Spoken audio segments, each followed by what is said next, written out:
Hey everybody, welcome to the November-December live edition of SQL Unplugged. Welcome to the show. I'd like to welcome my hosts as usual, Sean and Rohan. Gentlemen, welcome to the show.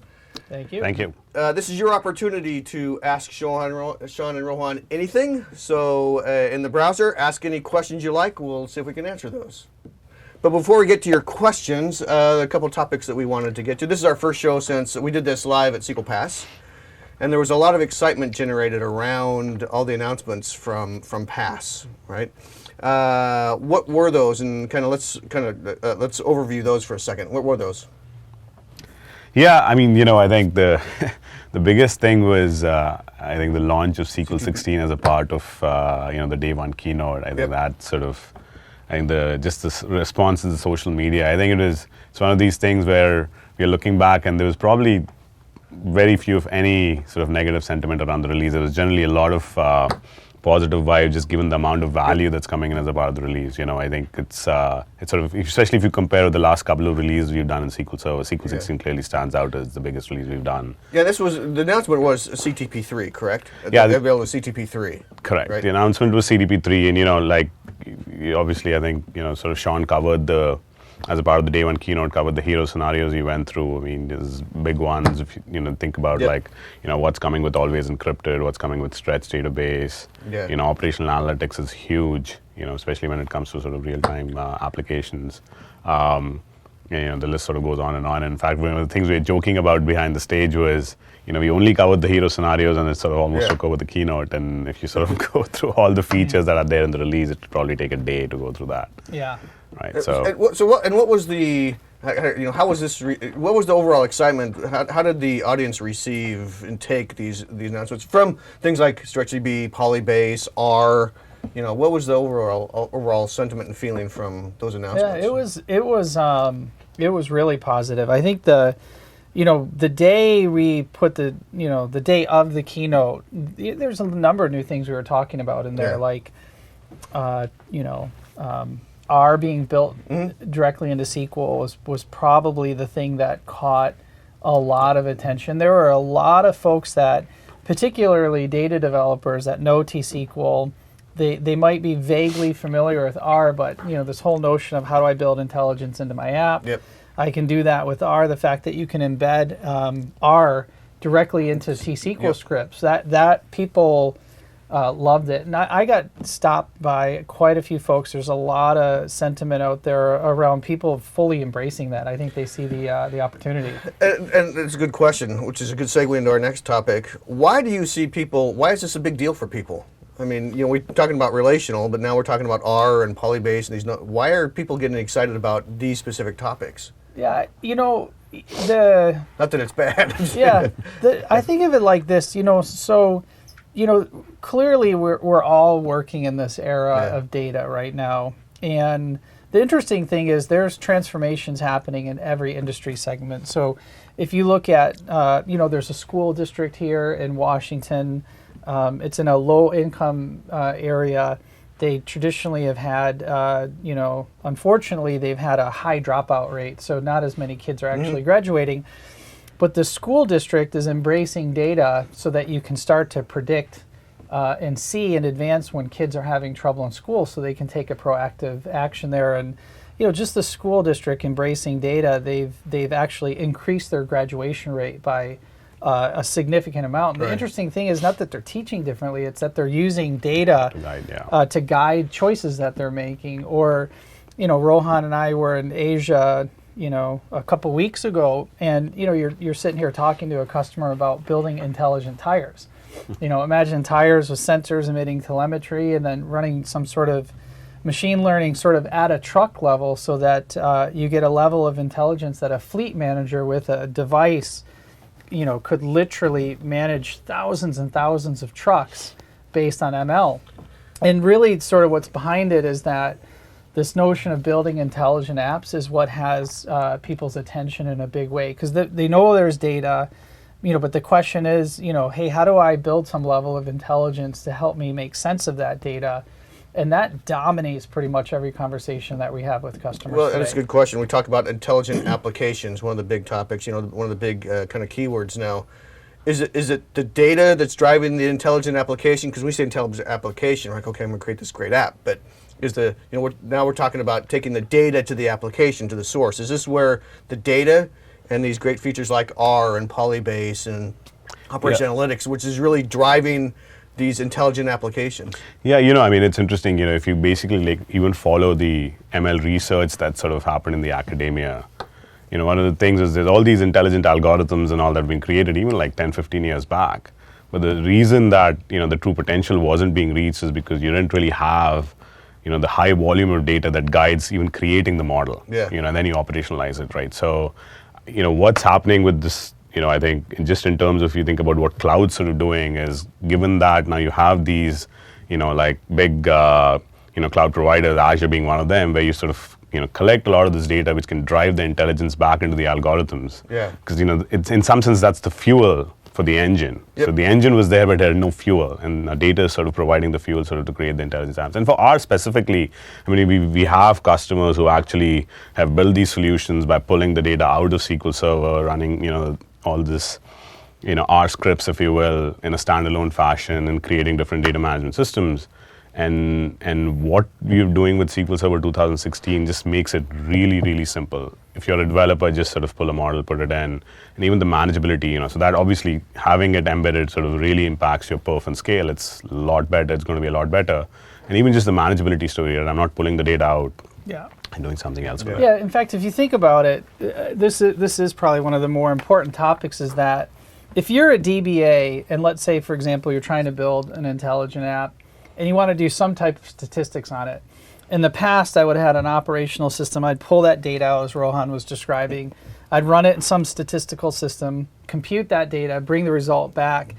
In the new world order, you'd say, well, why do I have to have two systems? Why can't it be one? And if I could take the R runtime and embed it right with SQL, then I could do that statistical computation right over the data in the system. Yep. So as DBA, it's great because now I think of performance, scale, security in one way with one system.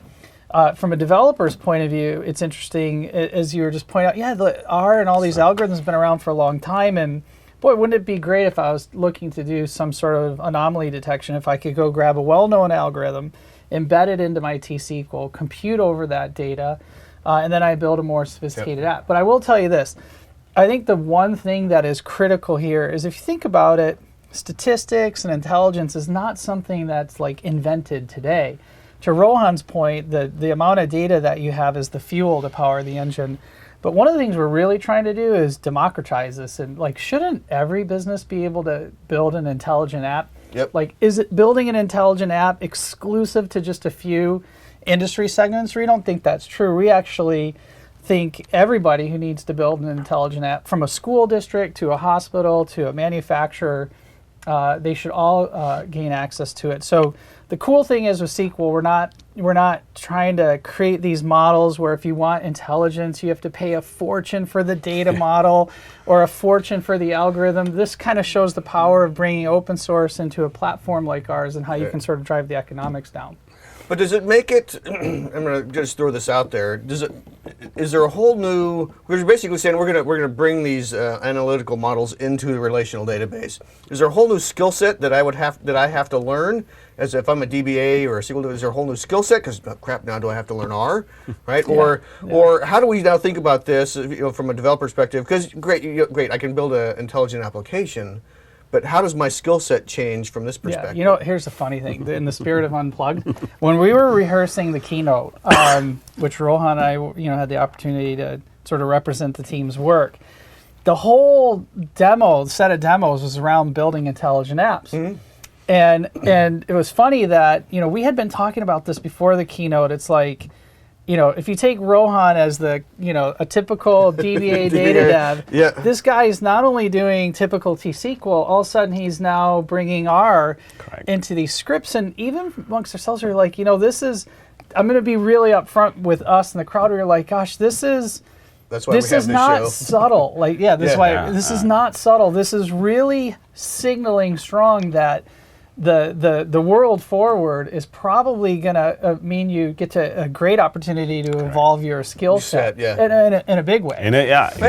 In a good way too. I mean, let's get this absolutely, is where things are going, right? So in a good way. So it is interesting where if you essentially think about it, it was actually pretty interesting. Like we're going through the motions of preparing for it. It's like and more, when you start talking about intelligent apps and what the DBAs need to do, there's an aspect of like getting just sort of the data science part of it, which sort of will become over a period of time a more important part of the job. So it's not just about managing the data, but what value is coming out of the data becomes a pretty critical part of.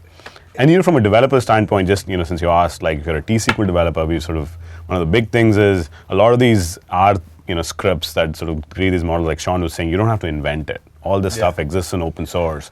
And our going in, the thing that we wanted to do was make sure that it was very easy to just sort of read about a particular algorithm if you need that for anomaly detection, whatever.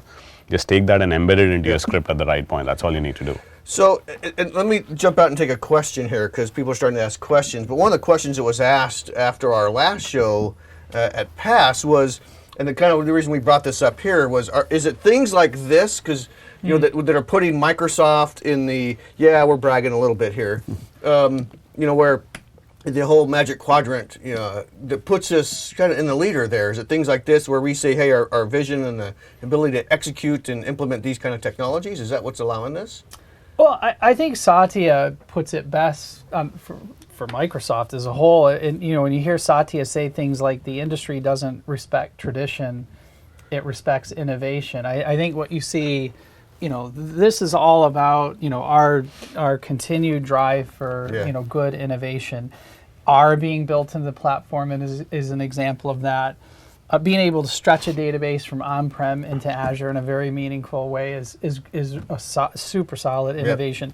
The way we engineer, our cloud-first strategy sort of sets us up to build software faster than we ever had before because the learning, we learn every single day. In fact, when you read this Gartner report, you'll see one of the things that caught their attention is that our cloud-first strategy is something that they were really interested in because it's not like the old day when we'd sit around and go, hey, what do you think the world's going to look like 2 years from now? Well, I'm not sure a lot of people actually know, but if you can learn really, really fast and address gaps fast, then you're set up to innovate faster and solve problems quicker. That's a lot of that is what accrues to sort of this good standing in the quadrant. Okay, so over the last 30 days, we had great excitement to PASS. What have you heard since then over the last 30 days based on all this excitement? Is it are people reaching out and they're like, ooh, or is there going, hey, can you make these changes? What do you really hear? Yeah, sort of share you like some of the. This has sort of been the case ever since we sort of. This whole cloud-first execution model, the fact that we're doing monthly releases, the engagement that we have with the community, especially through our TAP programs and all, has been like almost unprecedented in terms of, not just in terms of the number of people who are downloading the CTP, that's a metric, but it's really what we look at is the quality of the feedback that's coming in terms of how people are using it and giving, the feedback. It's interesting, actually, one of the issues that we discovered recently in the spirit of Unplugged, we sort of discussing this in the ship room, was one sort of a major issue that has been in the product for close to 11 years. So I'm sure some customers hit it at some point in time. We never, in all the stress runs that we do, we never hit it, but it got caught on the cloud, right? And so this is sort of an example of how the strategy is differentiated because you're running at the scale, which there is just no way. If you didn't have a cloud footprint like we do, there's just no way you catch these issues. And so we have some of our long-time engineers who looked at that and says, man, I can't believe we got that bug checked. Well, if you think about it, SQL 16 powers the entire Azure relational platform today. So that's 24 regions around the world. You're talking hundreds of billions of requests a day, failovers that happen all the time. So the stress on the system is big. But a lot of people, I think, had no idea that SQL Server SQL Server 16 powers a cloud. And I think when people heard that, they're like, man, I had no idea. And the same HA stack that's powering Azure is coming down to SQL 16. But I would, the things that I think we saw, some of it a surprise, some of it not a surprise. I guess moreover, the energy around always encrypted was incredibly high. The energy around advanced analytics with R incredibly high. Operational analytics. I think people are thinking of our in-memory platform in a very different way. Mobile BI was also a headliner, like the reformed reporting services, the new mobile BI scenarios, etc., is big. So I think people, I have to say this pass was probably the latest read. I actually got 1,600 emails in the course of 2 days after pass, and it's people that are just excited. I mean, it's just from proof of concepts to hey, this intelligent app. This is actually really interesting to. I mean, it just goes on and on, so it's good. It might be worth dedicating our next show in January to this whole concept around intelligent applications, right? Yeah, for sure. And spend more time on that. Yeah. But let's get to a couple questions. Someone was asking, speaking of the quadrant, they're like, you know what, your Gardner is saying that our HADR scenario is too expensive, right? And he's like, well, how can we fix that? How do we address that? Yeah, I mean, so there's a few things that we've done is so the standard edition of SQL is going to have the easiest way to think about it is a two-node always on or very a basic HA story. So if you need a two-node always on basic HA story, that's going to be in the standard edition, which makes the economics of that solid. Yep. And then, of course, if you need the additional power of readable secondaries and your grow-up story is actually really solid. So we've addressed that. And then the other thing that we've done is we've addressed some of the BYOL licensing, so you have a consistent HA licensing model between on-prem and in the cloud. So we've done, since that report was put together, we've actually done a lot of work to sort of make it affordable for different scenarios, and then of course consistent between the cloud and on-prem. Okay. One more question. So they're saying, I see ClearDB has come with geo-distributed MySQL databases. Is there a roadmap for SQL database for this? I see ClearDB has come with geo-distributed. So we have geo-distributed databases today. So you can. What you can do in SQL today is you can create a primary database in any region. Like with our premium offer, you can use active geo-replication. Yeah, is that the geo-replication scenario, right? Correct. To multiple readable secondaries. Yep. Is that what you're talking about? Yeah, so you can, and the nice thing there is, a lot of customers ask questions like, hey, is there like a physical boundary, like in how far you can have a secondary? We show a demo where, and you can do this now, you can go in the portal, create a database anywhere in the US. You can create a readable secondary in Europe, all the way in Japan, down in Australia. So you can geo-distribute a SQL database however far you want around the world in about five minutes or so. Good. Yeah. All right, let's move on to a couple topics that we talked about prior to the show. Some announcements, a few things that are in preview. Global transactions, global query, and jobs. Yeah, I think it's so this whole notion of you keep getting into like how do you make the life of a person who sort of wants to scale out their application easy, and we sort of are taking a sort of a long-term but a very incremental approach. So it's not like a big bang that comes and solves your entire scale-out story in one step, right? And this is sort of just having done this for sort of more than a decade right now. There's a ton of learning that we've had just experimenting with a whole bunch of innovation that we tried. So yeah, what you have right now is a preview of like global query as an example. So let's back up a second and explain what these are, because maybe our viewers don't quite know what these are. Yeah, so we can sort of go step by step as an example. So if you think about sort of a scale-out application, which is sort of you could do vertical partitioning or horizontal scale-out as an example, right? Where you have an orders table that you're joining with your customers table in a typical vertical partitioning in a vertical partitioning scenario. You need to access, or you need to issue a query that needs to access two different databases, right? So we've enabled that with the public preview of global query, so you can do that. So that's a vertical partitioning scenario. Or if you basically landed up, horizontally partitioning your data across time zones as an example, like the last 5 years versus 2 years, etc. Right? This is a very standard way in which people partition their data. So we have a notion which you can sort of actually create a server-side shard map with a tool that we shipped. It's a client-side library that again allows you to make very simple T-SQL queries. That sort of span and give you a union all back across many shards and give you a union all back. But the cool, like one of the big new innovations that's coming, that's come out is this notion of a global transaction, which the idea is intuitively supporting reads. You could argue, well, you're sort of just querying the data across and sort of doing a union all and returning, but supporting a notion of multiple databases being part of a single transaction is actually a very, very complicated thing to get right. And a key design point for this, what we released in the public preview, was this notion of just extending system.transaction, which exists in ADO.NET today. People use that for doing distributed transactions. Now that works against Azure DB, right? So you can sort of enlist. And functionally, we've tested up to like 100 different databases participating in a single transaction. Of course, the higher the number of databases, it impacts your commit time because at the back end, we're using a two-phase commit protocol. But yeah, it's something that we're super, super excited about. That's kind of cool. What about jobs?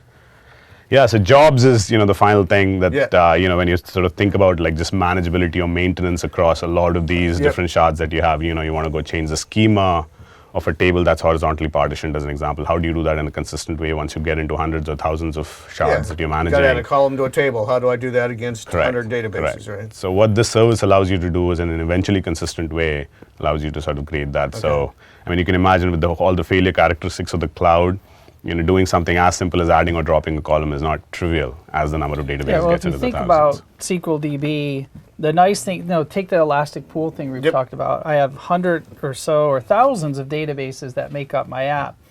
Being able to query across all of those for a report, for example, to transact against them could be, sort of writing to a collection of these shards.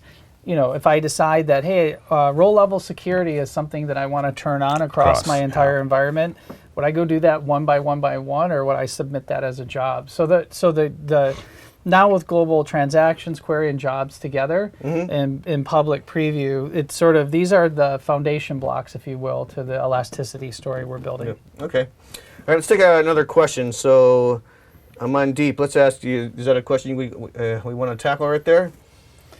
Yeah, so how is Microsoft going to compete with SAP HANA, especially when SAP introduces SAP S4 HANA and other tools? So here's what I would say. I think I get this question all the time.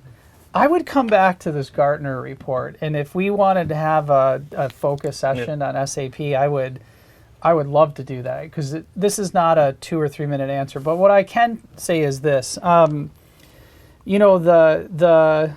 when we commit to building something, we're not, our mental model is not one where we're not trying to take on-premise software and just hoist it up into the cloud and call it cloud ready. Yeah.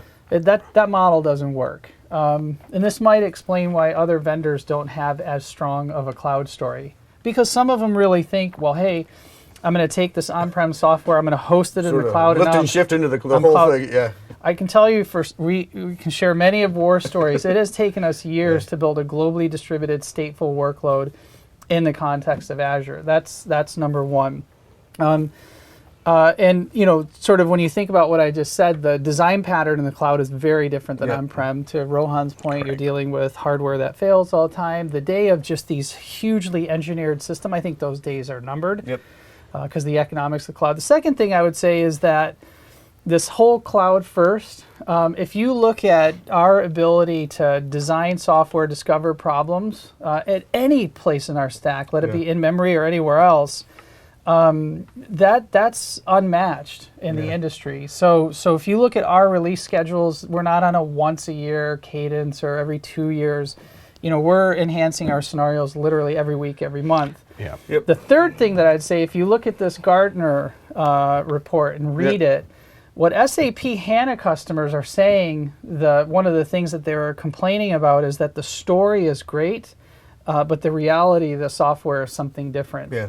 And I'll let, I mean, it's in the report. Actually, when I was reading through it, and I got a lot of respect for the SAP engineers and whatnot. But when you read about what customers are saying, hey, great story, great promise, but in practice, it's not as great as it may sound. Yeah. That doesn't mean it stays that way, but I think those are some of the challenges that SAP customers are having. So, and the last thing is, we're not trying to force everybody to be in the cloud. We're not trying to force everybody to be on-prem.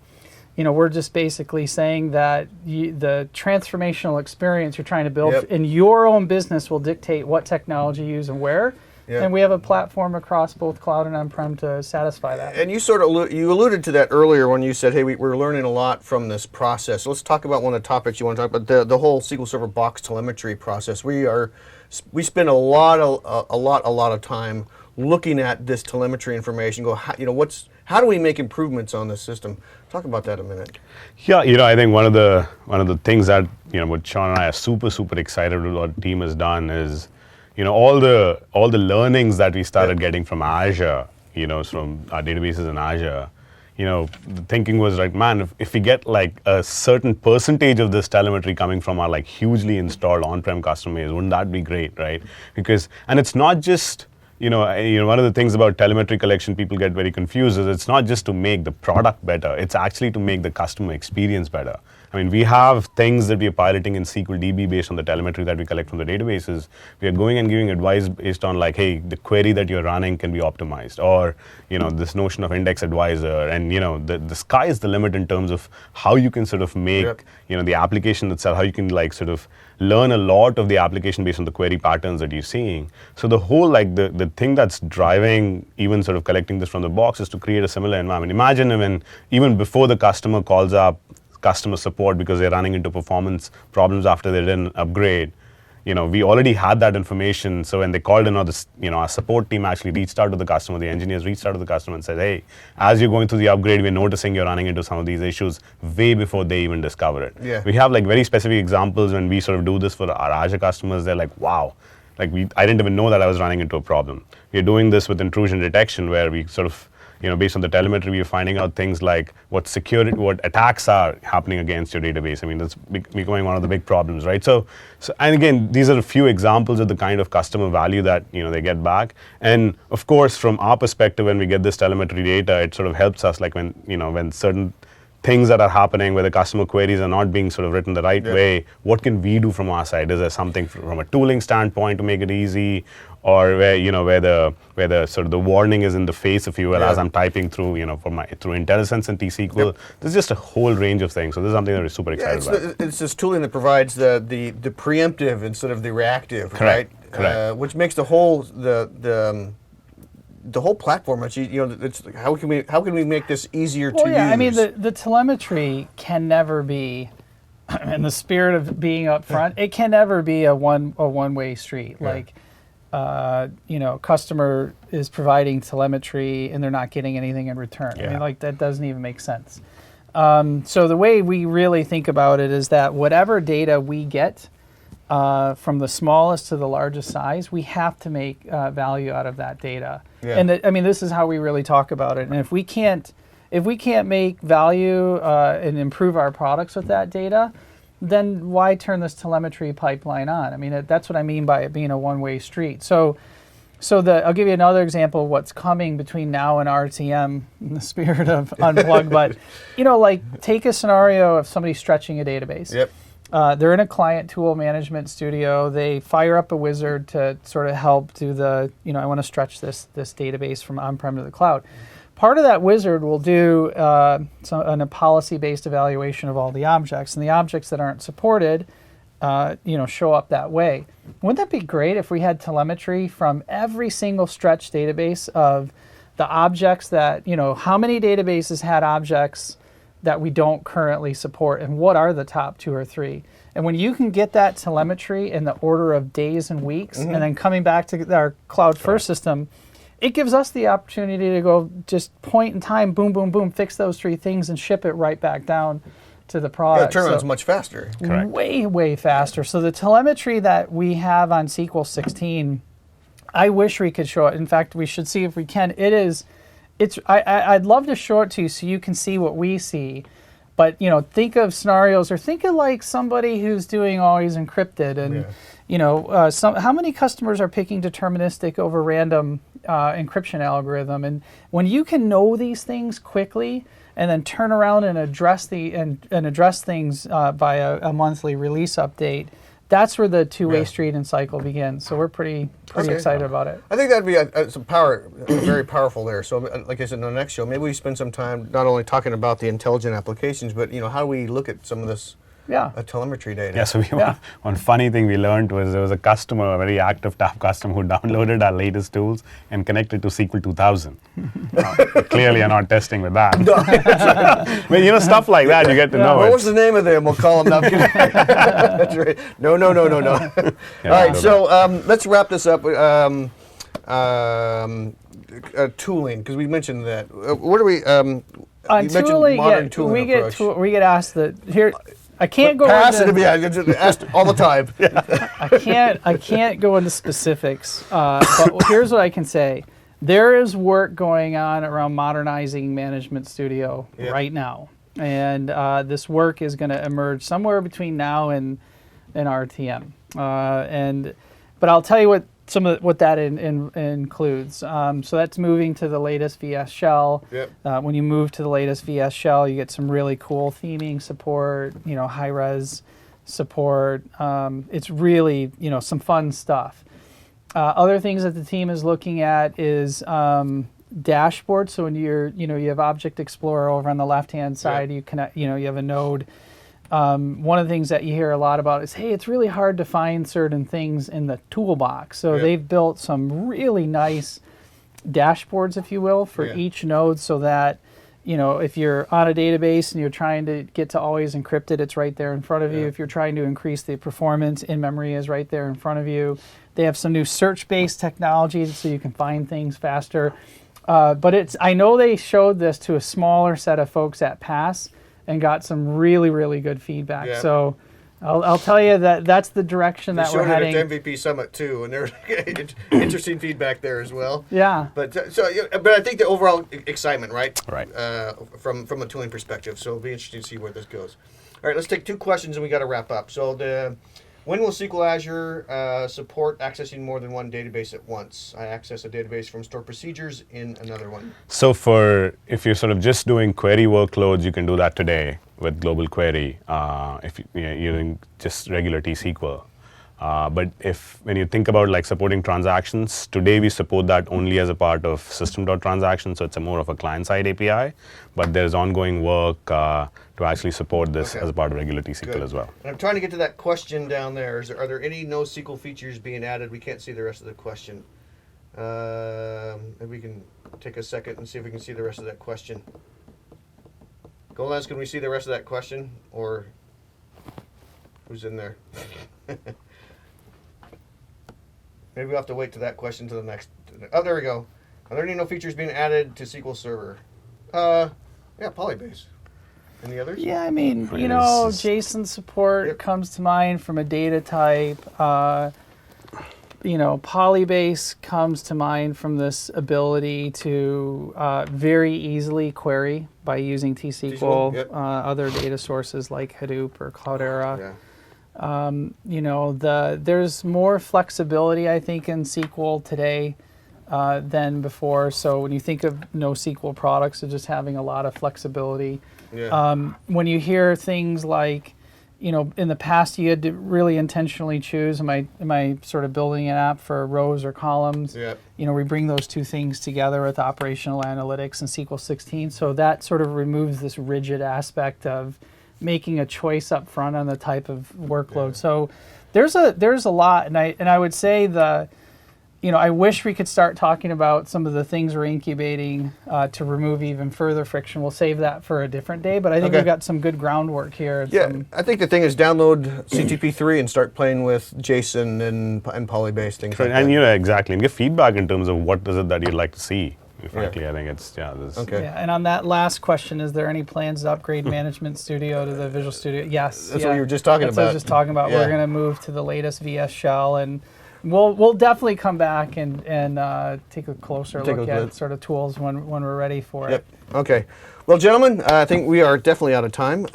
Thanks for coming. And so let's plan in January, come back and start looking at telemetry and some of the intelligent applications things. Sounds Cool. good. All right. Sounds good. All right, Thank you. everybody. So if you have Thanks. questions and we didn't get to them, email them to SQL Unplugged at outlook.com or the Twitter handle at SQL Unplugged. We'll get to them next time. But thanks for watching. We'll see you next time. Thank you.